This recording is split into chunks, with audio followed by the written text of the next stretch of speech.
So here's one last reel on the serene shit show of Pema Chodron ministering to Democrat elite whisperer Ezra Klein. So I've outlined the abusive group Chodron emerged from as an apologist and how this tracks with Klein's apologism for the Democrat Center, and I've described how the implicit accept every difficult thing magic in her metaphysics is supportive of liberal accommodations to fascism.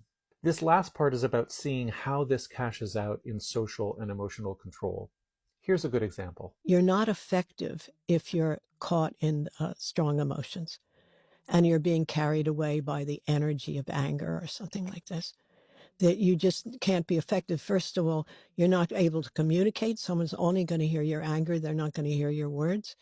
And there's no possibility of change. So there's common sense in that, but in Chodron's cult, these sentiments were used to both teach noble speech and to tone police or silence dissent when members, especially women, tried to expose abuse. Now, it's not hard to imagine how useful these ideals are for Klein Democrats, who are always looking for subtle and polite ways to discipline the left, like having Sarah McBride on to talk about how trans people and allies on the left show insufficient grace, or by framing the encampment protests as a problem of perception management for Democrats instead of fucking morality. Now, let me just say that if you have found therapeutic support from Pema's material, that's great.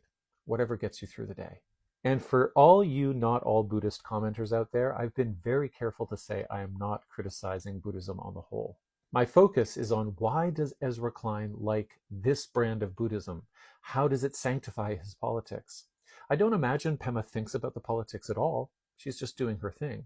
But what I want everyone to know about where this 89-year-old white boomer nun learned to do her thing is that it was an extremely patriarchal environment in which women did enormous amounts of emotional labor, and if they were young enough, they were treated as though they were sexually available tantric angels. Those who raised their voices were told to work on their anger.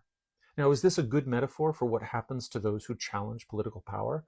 To the extent that leftists are branded hysterical over insisting on trans rights or protesting genocide, yeah, I think it is. The parallel between the Shambhala Buddhist and the Klein Democrat lies here in this anti-feminist, anti-intersectional stance in which conflict is a psychological flaw or spiritual naivety, not the outcome of material tensions and class war. In this world, fascism and anti-fascism are opposite sides of the same coin.